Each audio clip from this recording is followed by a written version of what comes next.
Pelaku sopir taksi online yang melakukan pemerasan sudah ditangkap. Bagaimana korban melihat penanganan kasus ini? Kita saat ini sudah bergabung dengan kuasa hukum korban, Cito Cumbardika. Selamat petang, Bang Ciko. Nah, selamat siang, Mbak.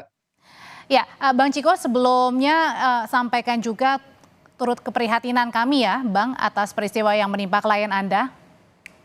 Terima kasih. Ya, Bang Ciko, kalau gitu langsung saya mau mulai. Sebenarnya gimana sih awal peristiwa ini terjadi yang dialami klien Anda, Bang?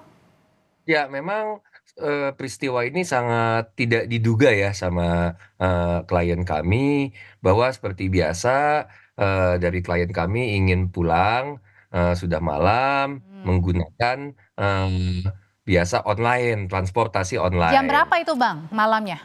Sekitar pemesanan itu jam 20:27. Oke, cukup malam ya, sudah malam itu ya? Ya, 8:30 bisa dibilang ya. Mhm. Tapi memang ketika klien itu masuk, klien memang muncul kecurigaan, Mbak. Mhm. Apa muncul kecurigaan itu ketika tidak di-pick up sama driver-nya.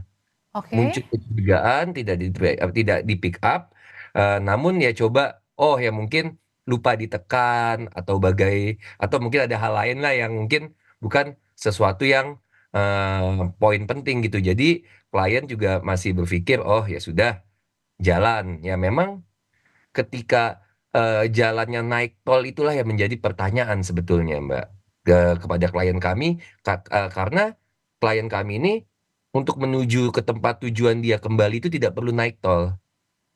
Itu yang menjadi Mhm mhm. eh, masalah. Ya akhirnya mulai ada beberapa hal seperti supirnya tiba-tiba minta digantikan menyupir karena sesak nafas. Klien saya sudah berbaik, Pak, kalau nggak kuat coba minggir dulu, cuman malah tetap dilanjutkan. Nah, memulai dari situ muncul itu ada permintaan untuk mentransfer dana yang cukup fantastis, 100 juta di Pada mata. saat diperas atau diminta 100 juta itu mobilnya lagi jalan, tetap jalan? Masih tetap jalan, masih tetap jalan, cuman Di di tol sebelah itu, Bang? kiri, di tol, cuman di sebelah kiri dia tetap jalan. Klien saya ya dia bingung kan, 100 juta buat apa gitu kan. Heeh. Kan eh, uang yang sudah untuk dia membayar transportasi tersebut kan sudah dibayarkan langsung kan, sudah dipotong gitu kan. Mmm, Pembayarannya ini uang apa ya, mhm. semakin kondisinya semakin khawatir. Ya Jawabannya klien apa saya pada saat itu? Uangnya uang untuk apa nih 100 juta? ya, dia tidak jawab, dia cuman minta uang 100 juta seperti itu. Oke, pada saat, korban, akhirnya diminta uang 100 juta kan korban menolak ya, Bang? Ya, Pada saat korban itu langsung ada tindakan aniaya? belum belum karena Oke. saat itu coba kabur. Jadi klien kami coba untuk kabur, dia keluar dari mencoba keluar, sempat berhasil keluar dari mobil, Mmm, minta tolong tapi tidak ada orang karena posisinya di tol. Heeh. mhm. Posisinya di tol, tidak ada orang, akhirnya diambil lagi, ditarik lagi, dimasukin lagi ke dalam mobil Oke. sama si tersangka. Sudah masuk mobil, jalan lagi, diminta lagi, lalu berusaha lagi untuk turun, berusaha lagi untuk bisa kabur. Ya, akhirnya di perjalanan kedua, nah itu sempat diancam sih, Mbak. Sempat diancam, kalau misalnya tidak mau menuruti kemauannya, nanti mau dibuang di kali.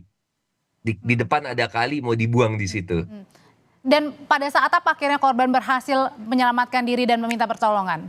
Nah, di saat mencoba kabur yang kedua kalinya, itu kebetulan di bawah tol itu ada orang.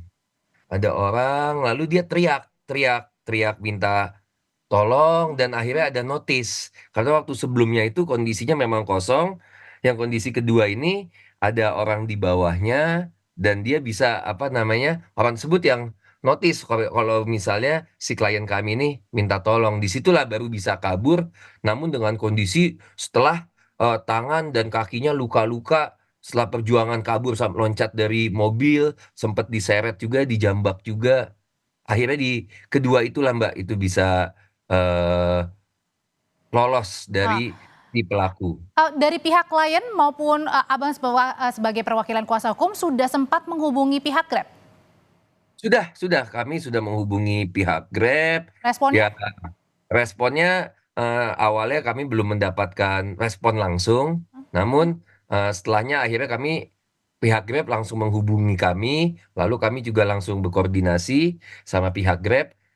Pihak Grab juga menawarkan beberapa bantuan ya, dia menawarkan, konseling kepada klien kami, dia juga menawarkan, apa namanya, transport dengan di-driver-i oleh wanita, Mmm, juga keamanan, serta tempat tinggal juga, ditawarkan kepada klien kami. Namun klien kami, pada saat ini memang tidak membutuhkan hal tersebut, Mbak.